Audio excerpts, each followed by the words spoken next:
What Erik Spoelstra and the Miami Heat have done this season is basically unprecedented. It's one thing for a team to change its identity and style of play to accommodate a new star or when a new coach takes over. But in Coach Spo's 18th season, and with a roster very similar to the one that finished last season, the Heat have completely reinvented themselves.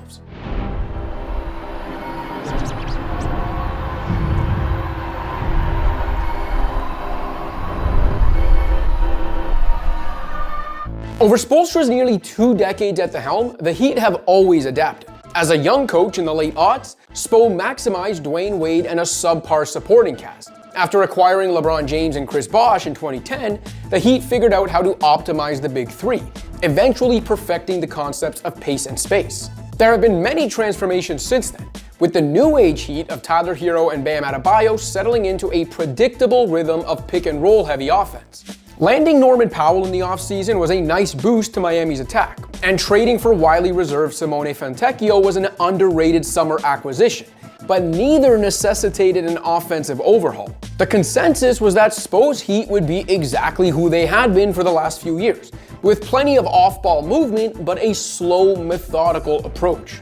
So much for that. The same Heat team that played at the 4th slowest pace last season is now the NBA's fastest, adding 9 possessions per game year over year. On average, the Heat get a shot up within 10.1 seconds of gaining possession, which is the fastest mark in Inpredictable.com's 30-year database. Their defensive success doesn't dictate things either, as Miami gets to its shot quicker than any other team after opponent makes, and second fastest after defensive rebounds. So fast. They've jumped from 25th to 4th in transition frequency, but it's not just that the Heat are playing fast.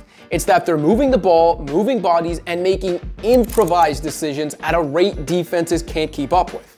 Miami's new look offense is a testament to Spoelstra's ingenuity and adaptability, undoubtedly aided by consultant Noah LaRoche, the former Grizzlies assistant who implemented the free-flowing system Ja Morant reportedly hated. The starless Heat were already playing a beautiful breakneck brand of basketball with Hero's sideline. And once their number one option returned, he fit in seamlessly, with Hero averaging roughly 26 points on 54-50-100 shooting over his first 3 games. Hero's return has seen the Heat slow things down a tad. He gives Miami the option to run some pick and rolls and the luxury of having an all-star guard who can create for himself at any time. But everyone seems to have bought into this unpredictable style of play.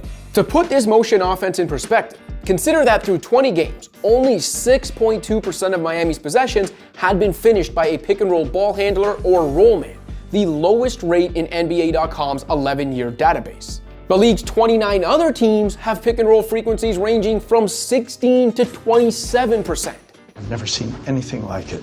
No one has benefited more than reserve swingman Jaime Jaquez Jr., who belongs in early most improved player discussions for virtually doubling his scoring and assist averages while increasing his shooting efficiency and lowering his turnover rate.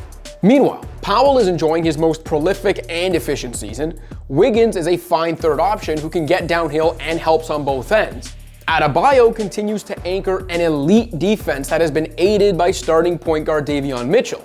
And sophomore big man Kel'el Ware is positively contributing to winning after originally looking like a Hassan Whiteside type player who could fill a stat sheet but with empty calories. Ware already looks like a wiser player, particularly on the defensive end, where he's no longer chasing every block at the expense of team D and rebounding. Add it all up, and the Heat have improved from 21st to 13th in efficiency. A projected play-in team is up to 4th place in a surprisingly competitive Eastern Conference and on pace for more than 50 wins despite losing the 5th most value to injury.